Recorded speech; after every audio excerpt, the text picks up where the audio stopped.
ಈ ದಿನ October 21 police ಸಂಸ್ಮರಣಾ ದಿನಾಚರಣೆಯಾಗಿ ಆಚರಣೆ ಮಾಡಲಾಗ್ತಾ ಇದೆ.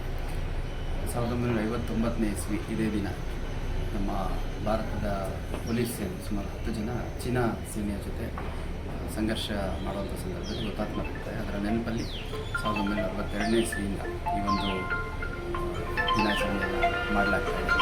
ಇದರಲ್ಲಿ ನಮ್ಮ ಹುತಾತ್ಮರಾದಂತಹ ಕರ್ತವ್ಯದ ಸಂದರ್ಭದಲ್ಲಿ ಮೃತ ಹೊಂದಿದಂತಹ ಅಧಿಕಾರಿ ಸಿಬ್ಬಂದಿಗಳು, ಇದರಲ್ಲಿ ಪೊಲೀಸ್ ಇಲಾಖೆ ಮತ್ತು ಪ್ಯಾರಾಮಿಲಿಟರಿ ಅಂದರೆ BSF, CASF, CRPF, other than military ಏನಿದೆ ಅವರ ಎಲ್ಲ ಯೂನಿಫಾರ್ಮ್ ಫೋರ್ಸಸ್ ಸೇರಿ ಒಂದು ಸಂಸ್ಮರಣಾ ದಿನಾಚರಣೆಯನ್ನು ನೆನಪು ಮಾಡಿಕೊಳ್ಳಿ ಅಂತ ಒಂದು ಸಂಸ್ಕೃತಿ ನಮ್ಮ ಇಲಾಖೆಯಲ್ಲಿ ಬೆಳೆದು ಬಂದಿದೆ.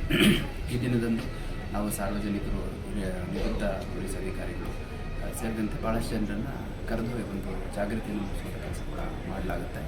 ಒಟ್ಟಾರೆಯಾಗಿ ಭಾಳಷ್ಟು ಜನರ ತ್ಯಾಗ ಬಲಿದಾನದ ಫಲವಾಗಿ ನಾವು ಇವತ್ತು ಸುರಕ್ಷಿತವಾಗಿ ಇದ್ದೀವಿ ಅನ್ನೋಂಥದ್ದು ಸಾರ್ವಜನಿಕರು ಅರ್ಥ ಮಾಡ್ಕೋಬೇಕು. ಮತ್ತು ಪೊಲೀಸ್ ಇಲಾಖೆ ಜೊತೆ ಸೇರಿದಂತೆ ಇನ್ನು ಯಾವುದೇ ಒಂದು ಯೂನಿಫಾರ್ಮ್ ಸರ್ವೀಸಸ್ ಯಾವಿದ್ದಾವೆ ಅವರೆಲ್ಲರಿಗೂ ಗೌರವಿಸುವಂಥ ಕೆಲಸ ಮಾಡಬೇಕು. ಕೇವಲ ಪೊಲೀಸ್ ಇಲಾಖೆ ಅಂತ ಅಷ್ಟೇ ಅಲ್ಲ, ಒಬ್ಬ ಆಟೋ ಡ್ರೈವರು ಕೂಡ ಒಂದು ಖಾಕಿಯನ್ನು ಹಾಕ್ಕೊಂಡಿದ್ದಾರೆ ಅಂದರೆ ಒಂದು ಫೀಲಿಂಗ್ ಆಫ್ ಸೇಫ್ಟಿ ಬರುತ್ತೆ ನಮಗೆ. ಒಬ್ಬ ಸೆಕ್ಯೂರಿಟಿಯನ್ನು ಎಲ್ಲೋ ಕೆಲಸ ಮಾಡ್ತಿದ್ದಾನೆ ಅಂತಂದು ಸೆಕ್ಯೂರಿಟಿ ಇದ್ದಾರೆ, ನಮ್ಮ ಅಪಾರ್ಟ್ಮೆಂಟ್ ಅಥವಾ ನಮ್ಮ ಲೇಔಟು ಸೇಫ್ ಇದೆ ಅನ್ನೋಂಥ ಭಾವನೆ ಬರುತ್ತೆ. ಅದೇ ರೀತಿ ಹಗಲು ರಾತ್ರಿ ಅನ್ನದೇ ಸೇವೆ ಸಲ್ಲಿಸುವಂಥ ಎಲ್ಲ ಇಲಾಖೆಯ ಸಿಬ್ಬಂದಿಗಳು ಮತ್ತು ಅಧಿಕಾರಿಗಳು ಜೊತೆ ಗುರುತಿಸ್ಕೊಂಡಿರೋ ಪ್ರತಿಯೊಬ್ಬರಿಗೂ ಗೌರವಿಸುವಂಥದ್ದು ಸಾರ್ವಜನಿಕರ ಜವಾಬ್ದಾರಿ ಅಂತ ಸಂದರ್ಭದಲ್ಲಿ ಹೇಳಿ ಇಷ್ಟಪಡ್ತೇನೆ.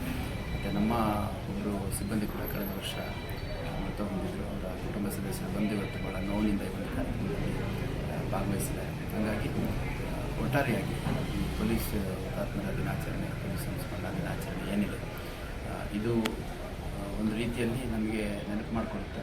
ಏನಂದರೆ ಪೊಲೀಸ್ ಇಲಾಖೆಯ ಭಾಳಷ್ಟು ಜನ ಅಧಿಕಾರಿ ಸಿಬ್ಬಂದಿಗಳ ಒಂದು ಕರ್ತವ್ಯ ನಿರ್ವಹಣೆ ನಮಗೆ ಆದರ್ಶ, ಮಾದರಿ, ಮತ್ತು ನಾವು ಕೂಡ ಇನ್ನು ಹೆಚ್ಚು ಒಳ್ಳೆಯ ರೀತಿಯಲ್ಲಿ ಕೆಲಸ ಮಾಡಲಿಕ್ಕೆ ಇದು ಪ್ರೇರೇಪಣೆ ನೀಡುತ್ತೆ.